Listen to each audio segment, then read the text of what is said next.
बात हो रही थी और बात होगी भी। जहां तक हमारी सोच है, इस देश में पिछड़े समाज के जो भी नेता निकले, सामाजिक संगठनों के माध्यम से राष्ट्रीय अध्यक्ष बनकर के सामाजिकता में, समाज में एकजुटता लाने के लिए बड़े बड़े सम्मेलन किया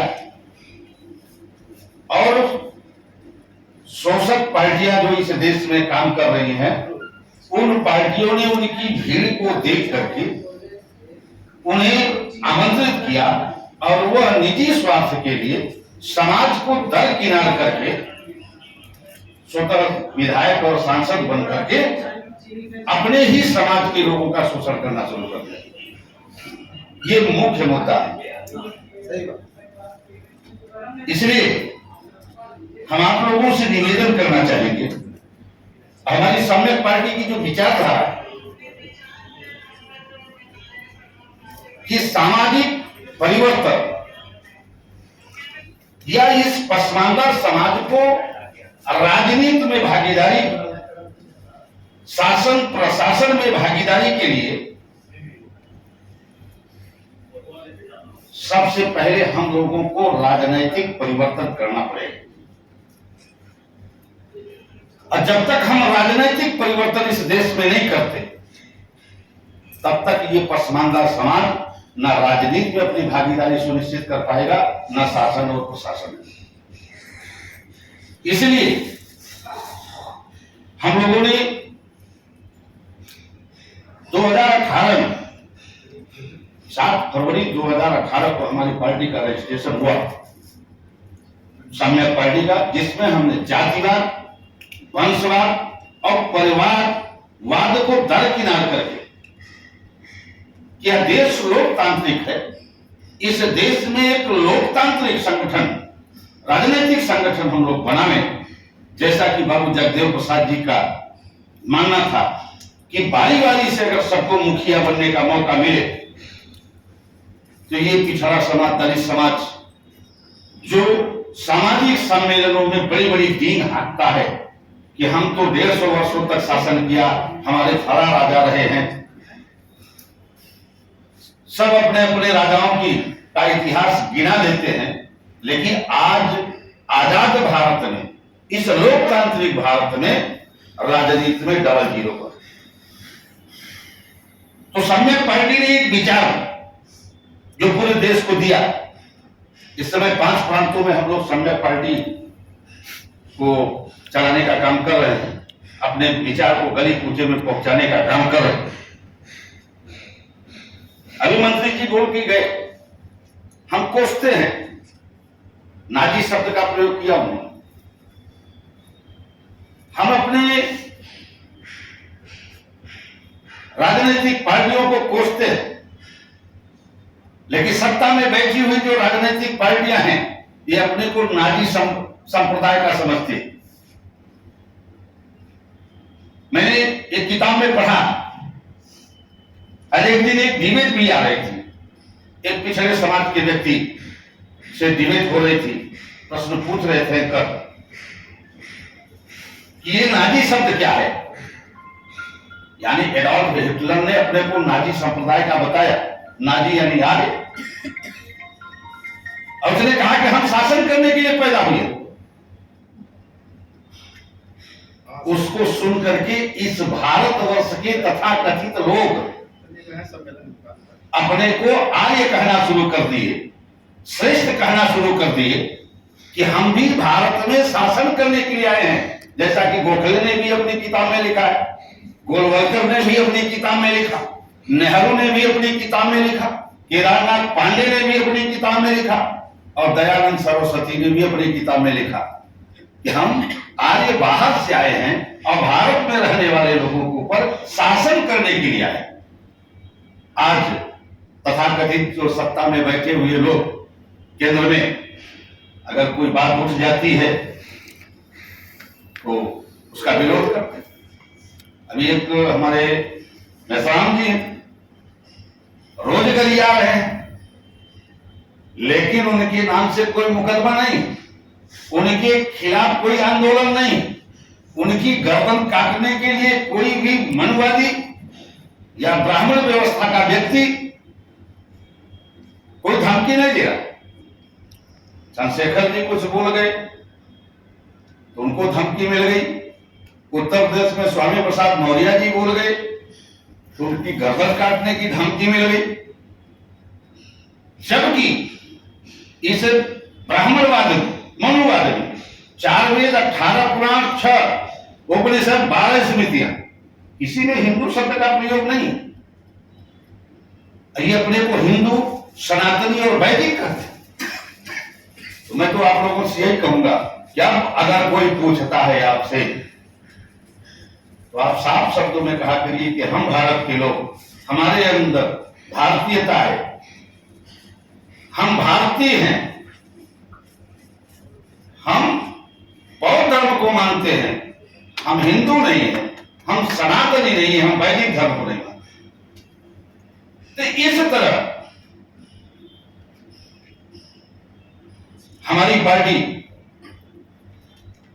जो ये 5 प्रांतों में अपनी बिगुल को फूंक दिया है, अपनी विचारधारा को फैलाने का काम कर रहे हैं। हम माननीय अनीता जी से चाहूंगा कि सभी जिलों में संगठन को खड़ा करें और राजनीतिक स्तर, ये तो सामाजिक मंच है, इस कार्यक्रम को आप करें, हम सब आपके साथ हैं। हमारा तो नारा ही है कि हम राजनीतिक परिवर्तन करके इस सामाजिक दुर्दशा के साथ जो पिछड़े दलित समाज के लोग अपमानित बेइज्जत हो रहे हैं, गुलाम बन रहे हैं, इनको शासक बनाने का काम करेंगे। लेकिन जब हमारे हाथ में सत्ता होगी तब, उदाहरण के तौर पे आपने देखा भी होगा, ताकतवर लोग पहले भी किए हैं और आज भी। अभी कोरोना के समय में दिल्ली की कुर्सी पर बैठा हुआ व्यक्ति बोल दिया कि थाली बजाओ तो चाहे विपक्षी आओ चाहे पक्षकार आओ, चाहे बौद्ध रहा हो, चाहे जैन रहा हो, चाहे इस्लाम धर्म का रहा हो, चाहे ईसाई रहा हो, सब थाली बजा रहे थे। क्या मतलब ये? आप उस कुर्सी पर बैठ जाओ और एक अध्यादेश जारी हो जाए कि अब इस देश में केवल मानव निवास करेगा, कोई जाति का व्यक्ति नहीं होगा, सबको मानना पड़ेगा। तो इसलिए हम सब राजनीतिक परिवर्तन की बात करते हैं कि जब तक राजनीतिक परिवर्तन अगर नहीं होगा तो हम सामाजिक परिवर्तन नहीं कर सकते हैं। इस पसमानदा समाज को हम राजनीति में भागीदारी सुनिश्चित नहीं करा सकते हैं। इसलिए बार बार आप लोगों से निवेदन करूंगा मैं कि अगर बच्चों को IAS और IPS बनाना है, दरोगा और सिपाही बनाना है, लेखपाल और कानूनों की कुर्सी पर बिठाना है, विधायक और सांसद बना करके मुख्यमंत्री प्रधानमंत्री की कुर्सी पर भेजना है, ये 90% समाज के लोग एकजुट होकर के अपने को भारतीय मान करके, अपने अंदर भारतीयता ला करके एक इंसानियत को जन्म दें और सब मिल करके हम सब इस देश की डबल पी पर कब्जा करें, पार्लियामेंट और प्रधानमंत्री की कुर्सी पर। प्रदेश में तो सरकारें बनती रहेंगी, चाहे जिसकी सरकार बन जाए। हम तो कहते हैं सुप्रसाद विश्वकर्मा को एक बार प्रधानमंत्री बना दो, जिस सरकार को कहो सरकार को डिसमिस कर दो, जिस सरकार को कहो तोड़ फोड़ करके जैसा किया जा रहा है। अभी आप देख भी रहे हो देश में, कभी इस पार्टी को तोड़ा जा रहा है, कभी उस पार्टी को तोड़ा जा रहा है, और तोड़ करके सरकारें बना दी जा रही। तो डबल पी पे कब्जा करना है, समय लगेगा, बहुत दिन तक हम लोगों ने झेल लिया है। हमारे महापुरुषों ने बहुत बड़े बड़े आंदोलन किए, बहुत बड़े बड़े मिशन को चलाया। उनके अंदर ये सोच नहीं थी कि हम प्रधानमंत्री की कुर्सी पर बैठेंगे, कि मुख्यमंत्री की कुर्सी पर बैठेंगे, कि हम मुखिया बनेंगे।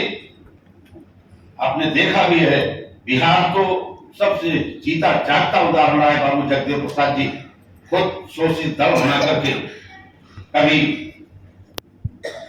ब्राह्मण समाज का मुख्यमंत्री बना दिया, तो कभी यादव समाज का मुख्यमंत्री बना दिया, तो कभी ये जिसको हम प्रजा की श्रेणी में मानते हैं कर्पूरी ठाकुर जी को मुख्यमंत्री बना दिया, लेकिन खुद मुख्यमंत्री बनने की कोशिश नहीं किया। आज वो उनका अनुसरण करके हमारे बीच में बैठे हैं टीपू शासक, जिन्होंने नाचीज व्यक्ति को, मैं नहीं जानता था कि मैं इस पार्टी का राष्ट्रीय अध्यक्ष बनूं। मैं अपना दल में डॉक्टर सोनेलाल पटेल के साथ काम कर रहा था, और आपके पटना और बिहार में हम लोगों ने एक रथ भी चलाया था। उस समय पिछड़ा वर्ग का 2-2.5 महीने हम लोग घूमे थे पूरे बिहार में, और पटना के गांधी मैदान में बहुत बड़ी रैली किया। तमाम बार हमारा कार्यक्रम भी हुआ है यहाँ। लेकिन जब मैंने देखा कि जितनी भी पार्टियां बनाई जा रही हैं, बनी हैं 3,500 पार्टियां इस देश में पिछड़ों की, जो भी मुखिया बन गया, राष्ट्रीय अध्यक्ष बन गया, वो उस कुर्सी को छोड़ना नहीं चाहता। आप उनके साथ जी जान लगा तो मेहनत करो, लेकिन आपका हक देने के लिए वो तैयार नहीं होगा। 2017 में टिकट दे करके मुझे अपमानित किया गया। सुबेरे नामांकन करना था और रात को 8 बजे टिकट काट दिया जाता है कि कल आप नामांकन नहीं करेंगे। हम लोगों ने, हमारे जो कुछ साथी थे, घर आकर के बैठ गए मायूस होकर के कि ये तो जातिवादी परिवारवादी पार्टियां कभी भी इस पसमानदा समाज, हम लोग पसमानदा समाज में आते हैं, विश्वकर्मा समाज के लोग, बहुत ज्यादा संख्या हमारी नहीं, हम लोगों को हक मिलने वाला नहीं। लेकिन टी सर का एक फरमान आया, मैं आपसे मिला, बातचीत हुई। साम्य पार्टी में राष्ट्रीय महासचिव के रूप में मैं काम कर रहा था। मुझे नहीं मालूम था कि मैं राष्ट्रीय अध्यक्ष बनूंगा। राष्ट्रीय अधिवेशन हुआ 17 जून 2021 को। मैं बैठा था, एकाएक नामित कर दिया जाता हूं कि आप राष्ट्रीय अध्यक्ष हैं, क्योंकि मेरा कार्यकाल 3 साल का है, मेरा कार्यकाल पूरा हो गया। मैं राष्ट्रीय अध्यक्ष के रूप में तब से काम कर रहा हूं। अभी हमने 25 दिसंबर को 22 पार्टियों का एक सम्मेलन किया लखनऊ में। तमाम छोटी छोटी पार्टियों के लोग, कुछ बड़े नेता लोग, बड़े महत्वाकांक्षी लोग। फिर 10 फरवरी को किया मैंने दारुल सभा में, कॉमन हॉल में, तो 7 पार्टी के लोगों ने समर्थन दिया। बाकी इतने महत्वाकांक्षी लोग इस पसमानदा समाज में, इस पिछड़े समाज में है कि वो पद को छोड़ना नहीं चाहते। लेकिन मैंने दोनों जगहों पे चुनाव से पहले भी कहा था, सारनाथ वाराणसी में और लखनऊ के मलियाबाद में एक मुस्लिम समाज के व्यक्तियों, उनका बहुत बड़ा विद्यालय है। मैंने कहा था कि हम आज भी अपने पद को छोड़ने के लिए तैयार हैं, जैसा कि हमारे संविधान में लिखा है। हम लोगों के ऊपर विश्वास करें और विश्वास करके बारी बारी से, क्योंकि कुर्सी एक ही है, चाहे वो राष्ट्रीय अध्यक्ष की हो, मुख्यमंत्री की हो या प्रधानमंत्री की। अगर एक साथ सब हम भेड़िया दर्शन की तरह, भेड़ी की तरह दौड़ना शुरू करेंगे, नहीं उस कुर्सी पे हम ही रहेंगे, तो कभी नहीं हो सकता। इसलिए बारी बारी से सबको मौका दिया जाए। तो हम तो आज भी तैयार हैं कि हमारी पार्टी का कोई बागडोर संभालने के लिए तैयार हो जाए, तो हम श्रद्धा से इस्तीफा देने के लिए तैयार हैं। भैया उसी के नेतृत्व में हम काम करेंगे। जैसे आज दौरा कर रहे हैं, अन्य प्रांतों में भी जा रहे हैं, उत्तर प्रदेश के सभी जिलों में दौरा कर रहे हैं। पहली बार समय पार्टी का राष्ट्रीय अध्यक्ष बनने के बाद मुझे बिहार आने का मौका मिला, तो मैं प्रमोद सिन्हा सर को, अनीता जी को धन्यवाद देना चाहता हूं कि आपने मुझे बुलाया। देखिए अगली बार जब बुलाइए तो लोग फेसबुक और व्हाट्सएप के माध्यम से तो देखता हूं कि आपके हर जिले के जिला अध्यक्ष बन गए। अभी बढ़ाया जाएगा इसको। कम से कम अगर वही इसी जिलाध्यक्ष तरह करता से हो जाए। सराहते रहे तो बढ़ ही जाएगा। नहीं, अब मैंने देख लिया, बराबर आपके बीच में आता रहूंगा। जब भी आप महीने में एक मासिक बैठक आप करें, उस मासिक बैठक में मैं आऊंगा। तिथि निश्चित कर लीजिए, एक मासिक बैठक संगठन की करें, उस मासिक बैठक में मैं समय निकाल करके जरूर पहुंचने की कोशिश करूंगा।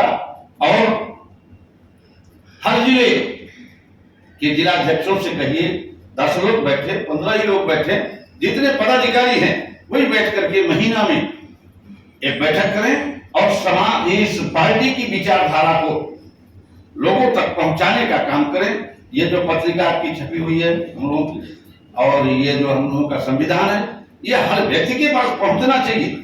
जो इसको 2-3 बार पढ़ लेता है वो फिर हर पार्टी के लोगों का जवाब देने का माता रख लेता है। इतना उमदा हमारा संविधान है।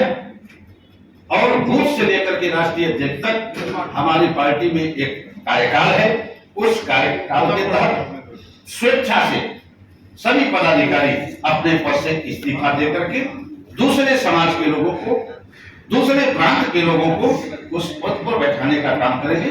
इन्हीं जन शब्दों के साथ जय पटना, जय बिहार, जय संविधान।